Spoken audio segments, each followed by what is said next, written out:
এখন প্রশ্ন হলো, রাষ্ট্রপতির পদত্যাগের পর কে হতে যাচ্ছেন বাংলাদেশের পরবর্তী রাষ্ট্রপতি এবং আলোচনায় কারা কারা আছেন, এই বিষয়টা নিয়ে আমরা আলোচনা করবো। আলোচনা বা করবার বিষয়ের সাথে আলোচনা হবে সমসাময়িক অনেকগুলো বিষয় নিয়ে। এই আলোচনা করবার জন্য আমরা স্টুডিওতে যাদেরকে আমরা উপস্থিত করেছি, তাদের মধ্যে আছেন জাহেদ চৌধুরী, ব্যবস্থাপনা সম্পাদক, দৈনিক আমার দেশ। জাহেদ চৌধুরী, আপনাকে অসংখ্য ধন্যবাদ সময় দেওয়ার জন্য। আজকের অনুষ্ঠানে সে সাথে আছেন আবু হেনা রাজ্জাকি, সিনিয়র আইনজীবী, বাংলাদেশ সুপ্রিম কোর্ট। আবু হেনা রাজ্জাকি, আপনাকে অসংখ্য ধন্যবাদ সময় দেওয়ার জন্য। দর্শক, আমরা আলোচনার বিষয় নির্ধারণ করেছি কে হচ্ছেন পরবর্তী রাষ্ট্রপতি, হঠাৎ করে কেন রাষ্ট্রপতি পদত্যাগের গুঞ্জন শোনা যাচ্ছে, বিএনপির সাথে রাষ্ট্রপতির কোনো দূরত্ব তৈরি হয়েছে কিনা, এসব অনেকগুলো প্রশ্ন নিয়ে আমরা আজকে আপনাদের সামনে হাজির হয়েছি। পুরো অনুষ্ঠান জুড়ে আপনাদের সাথে আছে আমি জয়নুল আবেদিন। আলোচনায় ঢুকতে চাই, প্রথমে একটু জাহেদ চৌধুরীর কাছে যেতে চাই, যেহেতু দীর্ঘদিন সাংবাদিকতা, সে সাথে একটি পত্রিকার ব্যবস্থাপনা সম্পাদক। জাহেদ চৌধুরী, বিএনপি ক্ষমতা গ্রহণের 5 মাস পর যদি বলি রাষ্ট্রপতির পদত্যাগের গুঞ্জন শোনা যাচ্ছে, বা এখনো পদত্যাগ করেননি তিনি, কেউ বলছেন আগামীকাল স্পিকারের কাছে তিনি চিঠি পাঠাবেন, এরকম খবরও আমরা দেখছি। প্রথম কথা হচ্ছে 5 মাস পর কেন এই রাষ্ট্রপতির পদত্যাগের তো দীর্ঘদিন ধরে দাবি করে আসছিল, যদি বলি জামায়াত এনসিপি তারা পদত্যাগের দাবি করে আসছিল। আপনার কি মনে হয় হঠাৎ করে রাষ্ট্রপতি কেন পদত্যাগ করার একটা গুঞ্জন শোনা যাচ্ছে? আপনার কি কোনো কারণে মনে হচ্ছে বিএনপির সাথে রাষ্ট্রপতির কোনো দূরত্ব তৈরি হচ্ছে? সিভিক রয়্যাল রিসোর্ট, সবুজে ঘেরা আভিজাত্য। ধন্যবাদ আপনাকে। আসলে রাষ্ট্রপতি স্বৈরাচারী শেখ হাসিনা, ফেসিবাদী শেখ হাসিনাকে যখন পালিয়ে গেলেন, খুব স্বাভাবিকভাবেই তার মন্ত্রিসভা, তার সবাই একই সময় পালিয়ে গেছে। শুধুমাত্র রাষ্ট্রপতি রয়ে গেছিলেন, তাদের নির্বাচিত কিংবা তাদের দলীয় মনোনয়নে যিনি নির্বাচিত হয়েছিলেন, তাদের ঘনিষ্ঠ একমাত্র রাষ্ট্রপতি রয়ে গেছিলেন। যে কারণে আমরা দেখেছি ডক্টর ইউনূসের অন্তর্বর্তীকালীন সরকারের 18 মাস জুড়েই তার ব্যাপারে এক ধরনের ক্ষোভ, প্রতিবাদ, তাকে পদত্যাগ করার দাবি, এগুলো খুব জোরালো ছিল।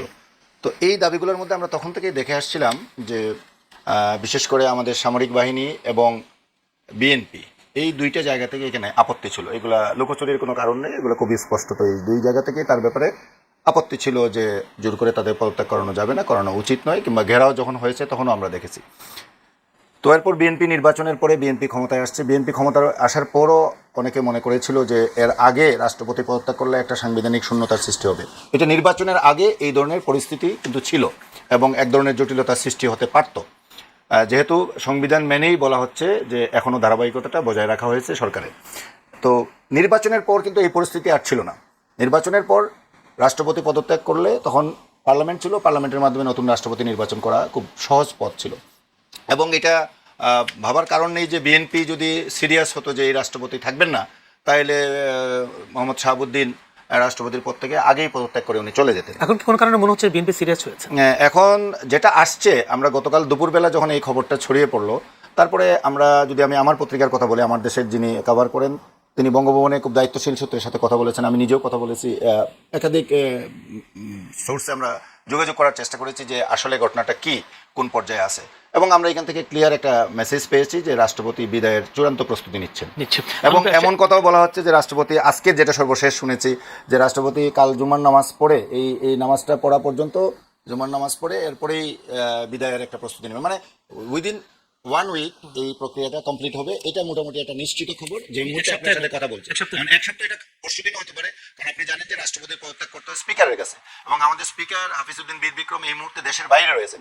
উনি এখন থাইল্যান্ডে অবস্থান করছেন এবং ওনার 26 তারিখ ফিরে আসার কথা ছিল। কিছুক্ষণ আগের রিপোর্ট হলো ওনাকে সরকারের উচ্চ মহল থেকে দ্রুত ফিরে আসার জন্য মেসেজ পাঠানো হয়েছে, এবং উনি কাল দুপুর 12টার ফ্লাইটে থাই এয়ারওয়েজে খুব সম্ভব উনি ফিরে আসছেন। দুপুর নাগাদে উনি ফিরে আসছেন। আসলে আমার মনে হয় এই প্রক্রিয়াটা খুব দ্রুত এগিয়ে যাবে এবং ভারপ্রাপ্ত রাষ্ট্রপতির দায়িত্ব সংবিধান অনুযায়ী স্পিকার দায়িত্ব গ্রহণ করবেন। এখন আপনাকে যেটা বলছিলাম, আপনি যে প্রশ্নটা করছিলেন যে এতদিন হলো না, এখন হলো কেন, বঙ্গভবন থেকে যেটা বলা হচ্ছে, সোর্সেস, রাষ্ট্রপতির ঘনিষ্ঠ সূত্রগুলো যারা বলছে, রাষ্ট্রপতি সরাসরি তো কথা বলেননি, ওনার খুবই ঘনিষ্ঠ যারা সারাক্ষণ, ওনারা যেটা বলছেন যে উনি খুবই অসুস্থ, 2 দফায় সিএমএইচে ট্রিটমেন্ট নিয়েছেন, এর মধ্যে এর আগে লন্ডনে গিয়ে উনি ট্রিটমেন্ট নিয়েছেন। আর এর বাইরের কিছু ঘটনা বলে আমরা তো প্রত্যক্ষ করছি যে আমরা পার্লামেন্টে দেখেছি, সর্বশেষ উনি যখন পার্লামেন্ট সেশনে গেলেন বাজেট অধিবেশনের সময়, বাজেট স্বাক্ষরের জন্য, ওই সময় আমরা দেখলাম যে প্রধানমন্ত্রীর সাথে তার যে উষ্ণ করমর্দনের আগের সেশনে আমরা দেখেছিলাম, আগের অনুষ্ঠানগুলোতে দেখেছিলাম, ওই দিন আমরা এটা দেখিনি এবং এখানে মিডিয়া রিপোর্ট হয়েছে, লুকোচুরি কিছু নেই। এবং বিশেষ করে ওনার লন্ডন সফরের পর থেকে ওনার সাথে সরকারের এক ধরনের একটা দূরত্বের সৃষ্টি হয়েছে এবং এটা নিয়ে ব্যাপকভাবে প্রচারিত আছে যে লন্ডন অবস্থানকালে উনি পতিত স্বৈরাচার শেখ হাসিনার সাথে টেলিফোনে কথা বলেছেন, এটা একটা কারণ, এবং এর বাইরে অনেক কারণ কিন্তু থাকতে পারে। শামা ওবায়েদ তো আজকে তিনি অস্বীকার করেছেন, সেটা ফর্মালি অফিসিয়ালি তো কেউ এটা স্বীকার করবে না। আমরা মিডিয়া ম্যান হিসেবে বলতে পারি যে আমাদের সোর্সে যেটা বলে সেটুকু আমরা বলতে পারি, এবং সূত্রের উপর ভিত্তি আপনি নিশ্চয়ই ডিপেন্ড করতে হবে। এটা মিডিয়াতে ব্যাপকভাবে মেইনস্ট্রিম মিডিয়াতে সেটা তো সাথে সাথেই কোনো ঘটনা ঘটবে না, এরপরে হয়তো আরো কিছু আছে সেটা আমরা জানি না যে এক্স্যাক্টলি কি হয়েছে, কি কারণে হয়েছে। বাট মানে যেটা হলো যে উনি দ্রুত তৈরি হয়েছে, এটা কি কনফার্ম? দূরত্ব তৈরি হয়েছে, এটা তো আমি আপনাকে প্রমাণ সহ কয়েকটা বিষয় বললাম, যে দেখা যাচ্ছে অতীতে যে উষ্ণতা ছিল, এই উষ্ণতাটা দৃশ্যমান জায়গায় যেটা এটা ছিল না, এবং এটা বিভিন্ন অ্যাক্টিভিটিজের মাধ্যমে দেখা গেছে। এবং আমার ধারণা যেটা হলো যে সরকার থেকে অবশ্যই এটা চাওয়া হয়েছে, যে প্রক্রিয়াই হোক এই মেসেজটা কনভে হয়েছে, কমিউনিকেটেড হয়েছে, এবং উনিও হয়তো অসুস্থ, উনিও হয়তো চলে যেতে চাচ্ছেন। উনি তো আগেও বলেছিলেন যে আমি নির্বাচনের পরে চলে যাব, থাকতে চাই না। তো এই সব মিলে আমার মনে হচ্ছে যে এইটা মানে এখন এটা সময়ের ব্যাপার মাত্র। আরেকটা জিনিস আপনাকে বলে শেষ করতে চাই, যে কালকে যে আপনি যেটা বললেন যে একটা স্ট্যাটাস প্রাইমারিলি দেশের বাইরে থেকে আসছিল একজন ইনফ্লুয়েন্সার, উনি যে স্ট্যাটাস দিয়েছিলেন, এইখানে একটা জায়গায় আমি সংবাদকর্মী হিসেবে আমি যতটুকু দেখেছি, আমাদের সংবিধানে রাষ্ট্রপতি হওয়ার অযোগ্যতার কিছু বিষয় আছে, যেমন আর্টিকেল 48(4) যেটা আছে, ওইখানে কিন্তু স্পষ্টত 3টা কারণ বলা আছে। এই 3টা কারণের অন্যতম একটা কারণ হলো যে সংসদ সদস্য হবার যোগ্যতা যেটা আছে, বলা আছে, সেই যোগ্যতা থাকলেই তিনি রাষ্ট্রপতি হতে পারবেন। কেউ যদি নতুন রাষ্ট্রপতি হতো মানে তার 35 বছর বয়সে তবে, এবং এই জাতীয় বিষয় আছে। কিন্তু আমাদের যার নাম আসছে, উনি তো সরকারি কর্মকর্তা, উনি অযোগ্য হয়ে যান, উনি এই জন্য উনি হবেন, এটা এই ইনফরমেশনটা মনে হয় সঠিক না, যে ইনফরমেশন আমাদের সংবিধান অনুযায়ী এটা সম্ভব না। আমি একটু আবেনা রাজ্জাকির কাছে যেতে চাই। আবেনা রাজ্জাকি, এর আগে আমরা দেখলাম লন্ডন সফরের একটা কথা বলা হচ্ছে বারবার, রাষ্ট্রপতি সেখানে একটি ফোন আলাপ হয়েছে বলে তিনি বলেছেন যে শেখ হাসিনার সাথে একটা ফোন আলাপ হয়েছে। যদিও শামা ওবায়েদ আজকে তিনি অস্বীকার করেছেন, বলে যে আমরা তদন্ত করব যদি এরকম কিছু হয়ে থাকে। কিন্তু এরপর আবার দেখলাম প্রধানমন্ত্রী তারেক রহমান বিদেশ সফর করে আসলেন, মালয়েশিয়া এবং চীন। এমন একটা রীতি আছে যে প্রধানমন্ত্রী সফর করে এসে রাষ্ট্রপতির সাথে একটা সৌজন্য সাক্ষাৎ করেন, তিনি আবার সৌজন্য সাক্ষাৎও সেটা করেননি। সেই সবগুলো মিলিয়ে কি কোনো কারণে দূরত্ব তৈরি হয়েছে কিনা আসলে প্রধানমন্ত্রী বিএনপির সাথে রাষ্ট্রপতির? ধন্যবাদ আপনাকে। আর আমার সহালোচক উনি তো সব বলেই ফেলাইছে আমার জন্য, অনেক আছে। আসলে কি জানেন, রাজনীতিতে আমার কাছে মনে হয় না প্রেম বলতে কিছু আছে। রাজনীতির শেষ বলতে কিছু নেই, প্রেম বলতেও কিছু নাই। আর শেষ বলতে কিছু নাই, এটা আমি বহুবার বলছি। শেষ কথা বলতে কিছু নাই মানে হচ্ছে এই যে আপনি সকালে এক কথা বলবেন, বিকালে এক কথা বলবেন, রাতে এক কথা বলবেন, সেটা বৈধ, এবং তার কর্মীরা, নেতার এই বক্তব্যটাকে কর্মীরা সাংঘাতিকভাবে ধারণ করে, বাইবেলের মতো মনে করে, গর্ববোধ করে বলে। অথচ সে তার বাড়িতে যদি 3 পদের কথা বলে, তার সন্তান বলবে get lost, you are liar. So this is the thing happening. তো এখন এই রাষ্ট্রপতি, যেটা ভাই বললেন, রাষ্ট্রপতিকে রাখার জন্য বিএনপি সাংবিধানিক সংকট বলছে, ইত্যাদি ইত্যাদি বহু কিছু বলছে। আজকে তাহলে কি হলো? তার মেয়াদটা তো পুরা করা যেত। বিএনপি মহাসচিব তাই বলেছিলেন। হ্যাঁ, তো এখন যেখানে আসছে সেই জায়গাটা হলো যে 5 মাস পরে ফাটলটা ধরলো কোথায়।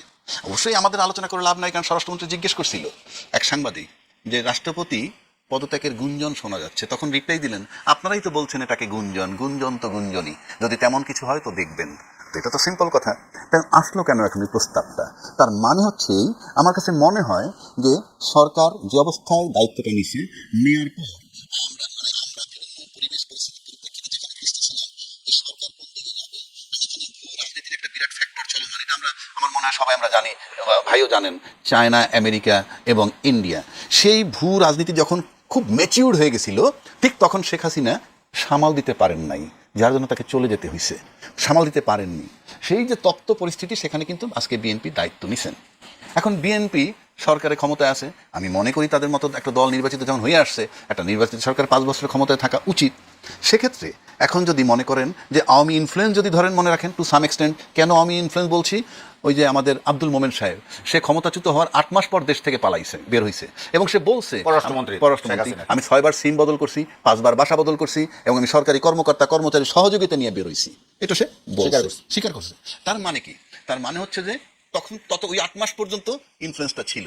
এখন সময়ের ব্যবধানে মনে হচ্ছে যে বিএনপির ভিতরে বা এই নির্বাচিত সরকারের মধ্যে যে আওয়ামী ইনফ্লুয়েন্স যেটা ছিল, কিংবা যে আওয়ামী ইনফ্লুয়েন্সটাকে তারা কেয়ার করতে ছিল, সেটা আস্তে আস্তে ম্লান হয়ে যাচ্ছে। এবং ম্লান হয়ে যাওয়ার জন্য আমি তারেক রহমান সাহেবকে ধন্যবাদ দিব, কারণ উনি তো ধরেন টেক ওভার করার পর উনি কিন্তু প্রথম এমপি হয়েছেন, প্রথম প্রধানমন্ত্রী হয়েছেন, যদিও জিয়া বেগম খালেদা জিয়া এবং জিয়া রহমান সাহেবের সন্তান, তারপরে হাতে কলমে তপ্ত লোহার উপরে বসে ক্ষমতাটা রিসিভ করার পর আমার কাছে মনে হয় উনি একটু দম নিছেন এবং মনে করছেন যে না এখন আর তাকে রাখা যায় না। কেন রাখা যায় না এটার অন্তর্নিহিত কারণটা অ্যাবসলুটলি তারেক রহমান সাহেব জানেন বা তার কাছে কোনো ইনফরমেশন আছে। তা না হলে যে রাষ্ট্রপতির কোনো ক্ষমতা নাই, যে রাষ্ট্রপতির বিন্দুমাত্র নির্বাহী ক্ষমতা নাই, সুতরাং তাকে রাখলেই কি আর না রাখলেই কি। আর বরং তাকে রেখে তো অনেক উপকারও এসছে, তার মুখ দিয়ে অনেকগুলো কথা বলানো সে বলাইছে সেটা আমি খুব গুরুত্ব দিই এই কারণে যে আমাকে যদি কেউ রিমান্ডে নিয়ে নলির উপরে বাড়ি দেওয়ার বলে তুই বল যে আমি তোর বাপ, আমি তাই বলবো, সেটা অন্য কথা। কারণ আপনি 16 বছর এর মধ্যে শেখ হাসিনার সাথে ওতপ্রোতভাবে জড়িত ছিল। সেই রাষ্ট্রপতি আপনি পার্লামেন্টে গিয়ে জিয়া রহমান সাহেবের স্বাধীনতা ঘোষক বলছে বুঝলেই উনি একেবারে বঙ্গবন্ধুর জিকির বন্ধ করে তার জিয়া রহমান সাহেবের জিকির করবে। এটা হলো অনেকটা কিরকম জানেন, যে ভাই একজনের ভালোবাসে, চিন্তা করছে এখন ভালোবাসলে দুইজনের দুই রকম ধর্ম, এখন একটা এভিডেভিট করে ধর্ম বদল করতে হয়, ওই রকম। আপনি 35 বছর ধরে যেই ধর্ম পালন করেন একটা এভিডেভিট করে ধর্ম বদল করলেন, বদল হয়ে যাবে, এটা তামাশা আর কি। তো এখন এই রাষ্ট্রপতিকে যে অপসারণ আমার কাছে মনে হয় যে আমি ব্যক্তিগতভাবে আমরা সবসময় বলতেছিলাম যে ফেসিজমের ছায়া এখানে আছে, সেই হিসাবে তার পদত্যাগ করানো হোক কিংবা যাওয়ার ইচ্ছা করুক, এটা টু সাম এক্সটেন্ট আমি তারেক রহমান সাহেবের এই সিদ্ধান্তটাকে আমি কর্ডিয়ালি অ্যাকসেপ্ট করলাম এবং তার অপসারণ হওয়া উচিত।